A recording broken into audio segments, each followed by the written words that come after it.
Bueno, gracias por la invitación y continuaremos con la segunda parte, que es más que nada el abordaje diagnóstico y terapéutico de este tipo de pacientes. Para poder iniciarlo, bueno, vamos nosotros a dar algunos conceptos básicos que la gran mayoría de nosotros ya conocemos, que tiene que ver con neumonía nosocomial, neumonía asociada a la ventilación, neumonía temprana y neumonía tardía. La primera, por favor.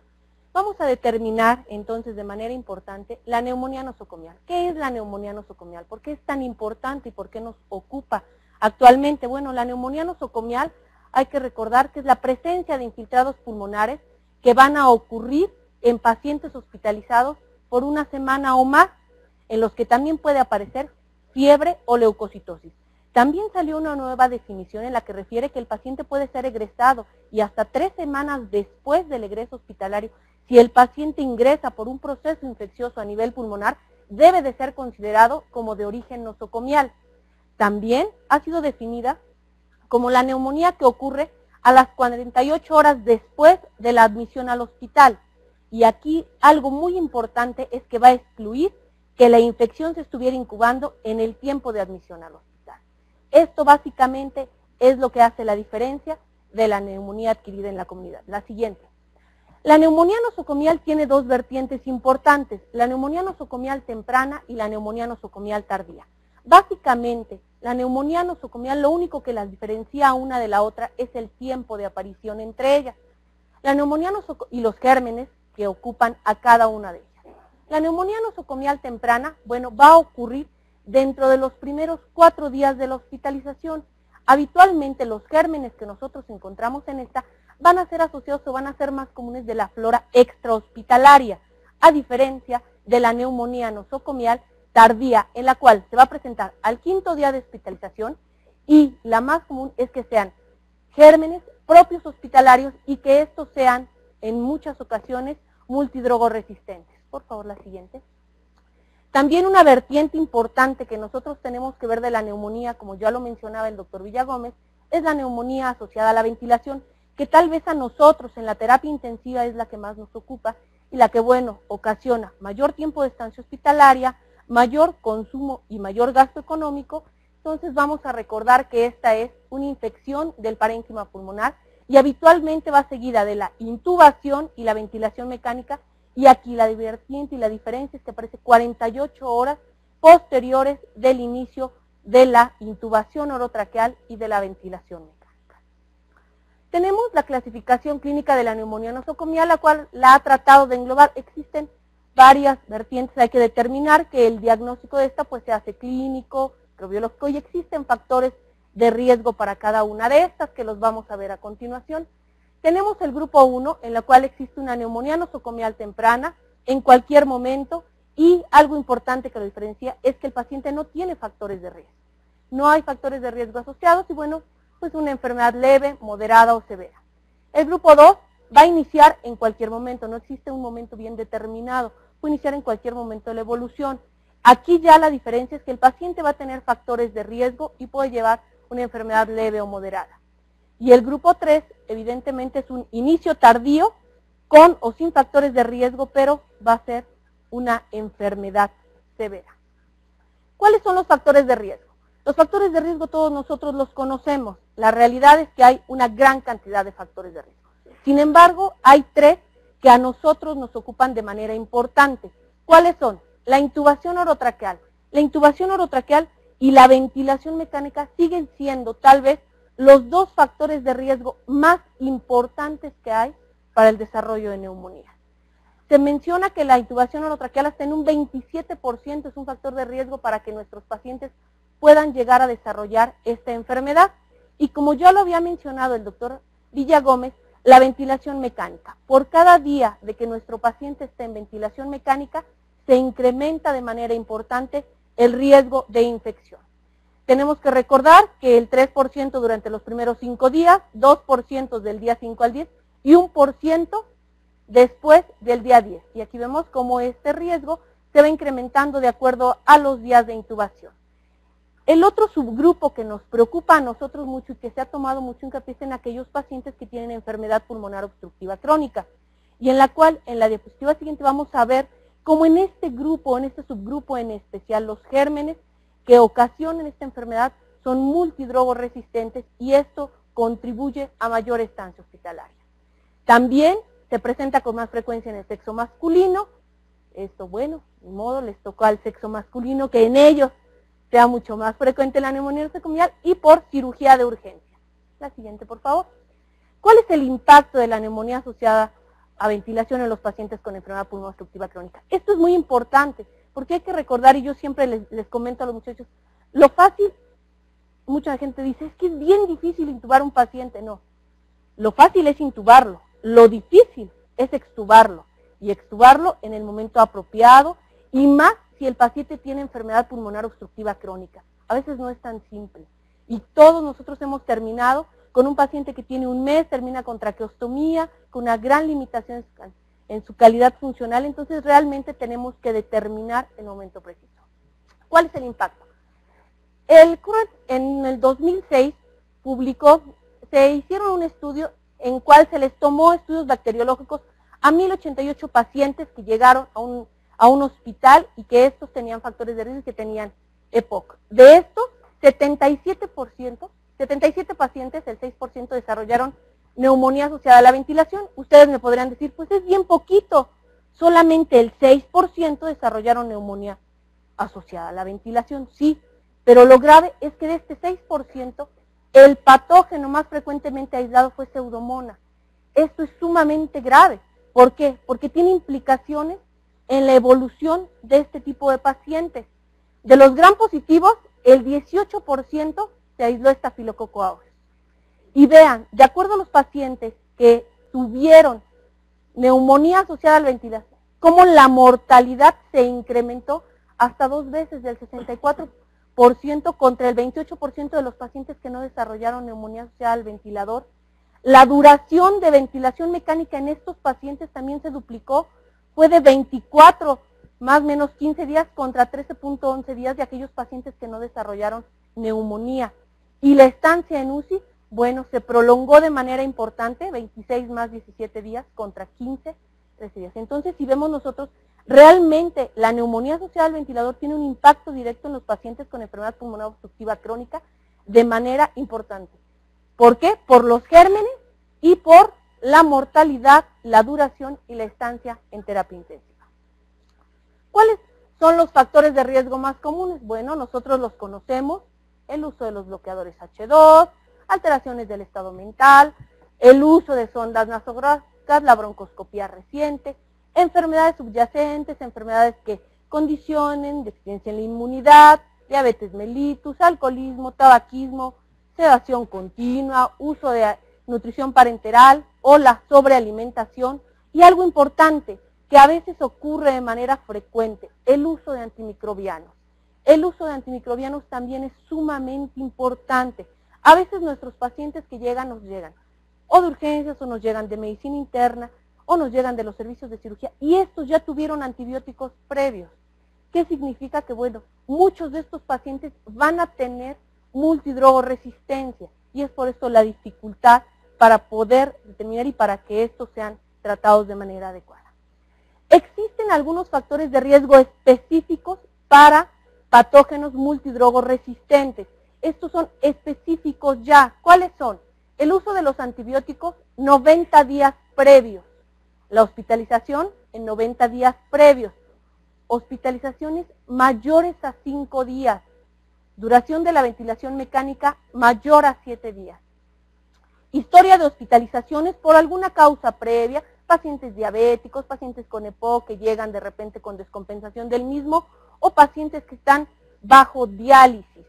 Enfermedad o terapia con inmunosupresores, hay que recordar esto de manera importante, y la alta frecuencia de resistencia antibiótica a la UCI. Esto depende de la prevalencia de los gérmenes de acuerdo a cada unidad de cuidados intensivos específico.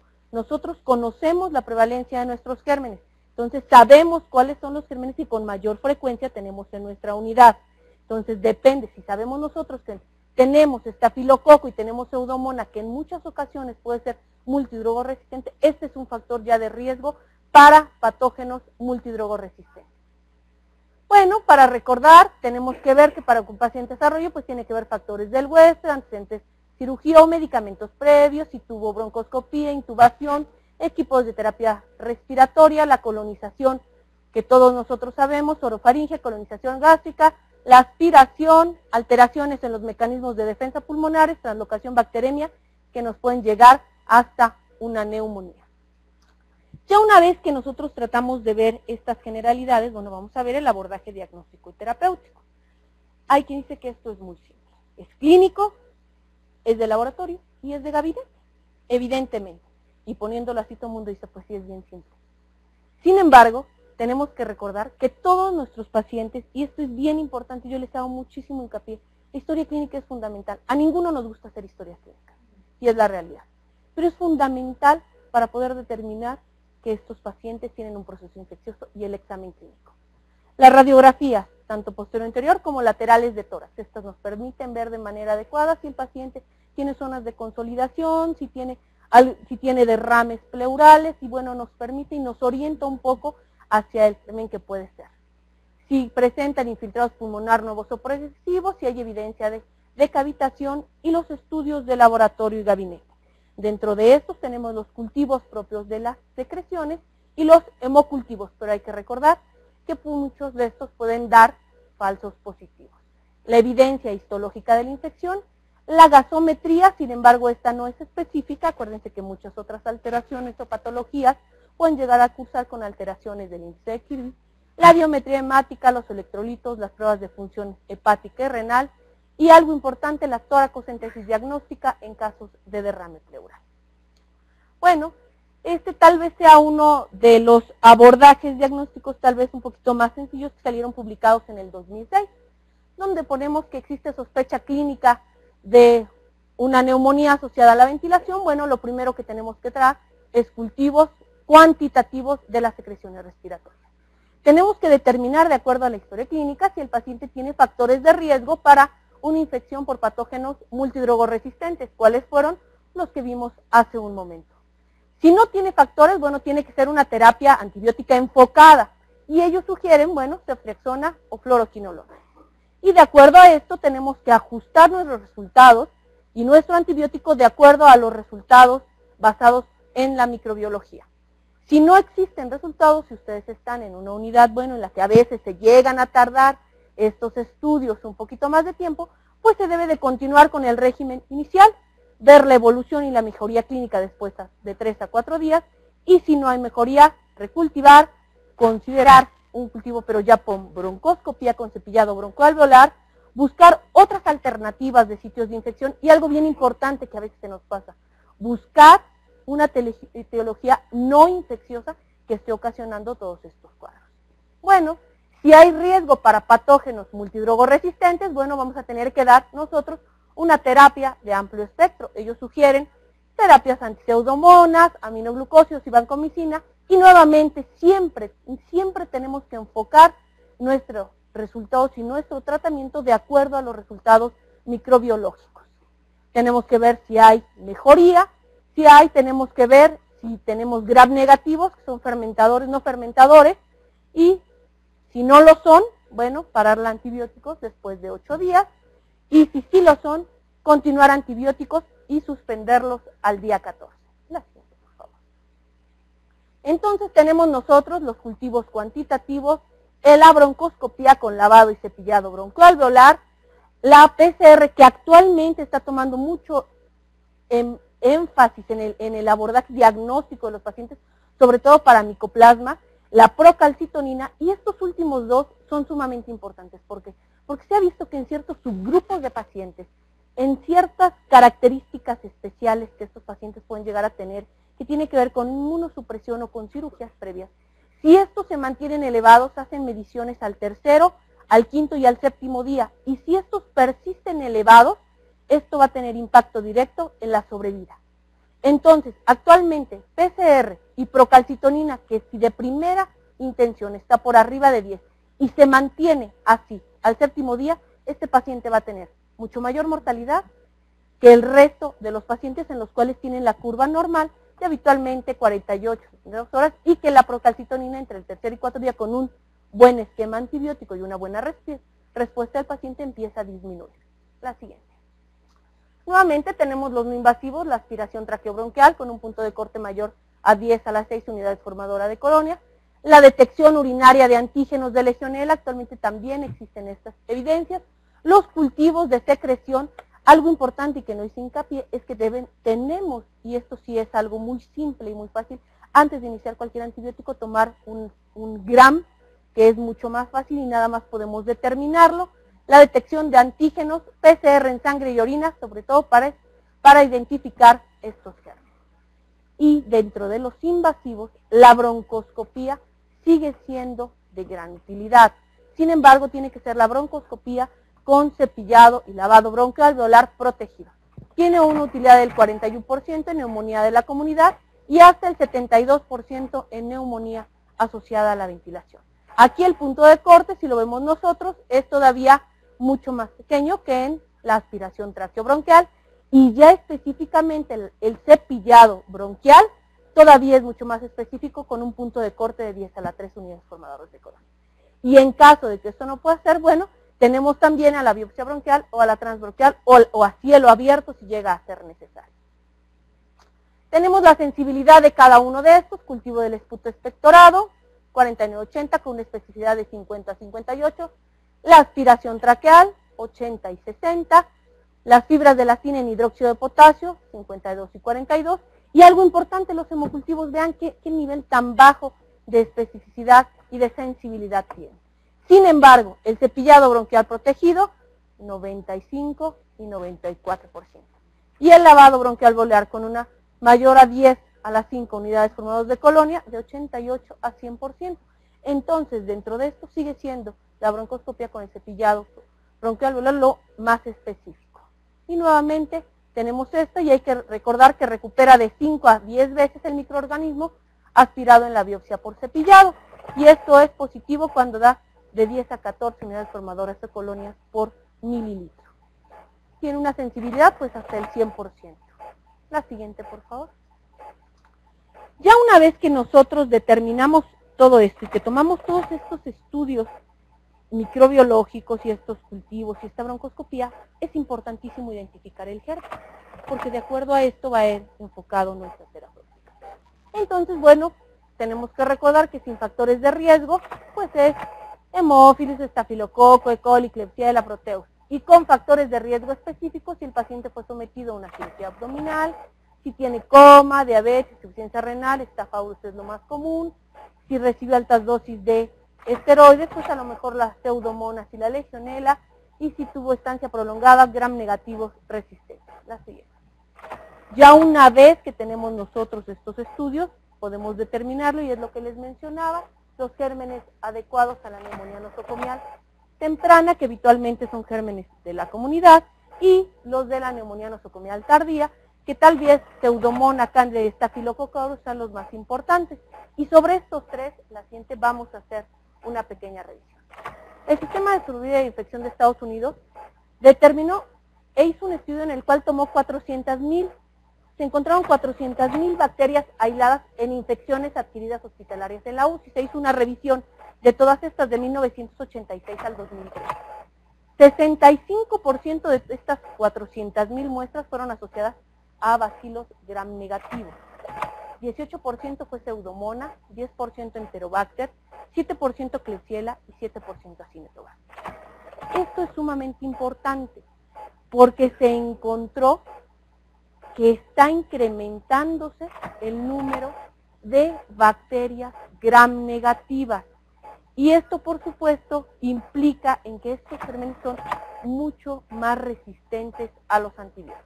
La siguiente. Lo mismo, de acuerdo al germen, bueno, sigue siendo cocos gram positivos, bacilos gram negativos en un 56% y pseudomonas en un 70%. También el Sistema de Supervivencia de Infecciones Nosocomiales alemana encontró en 6,888 pacientes incremento en el porcentaje de Staphylococcus aureus meticilino resistente.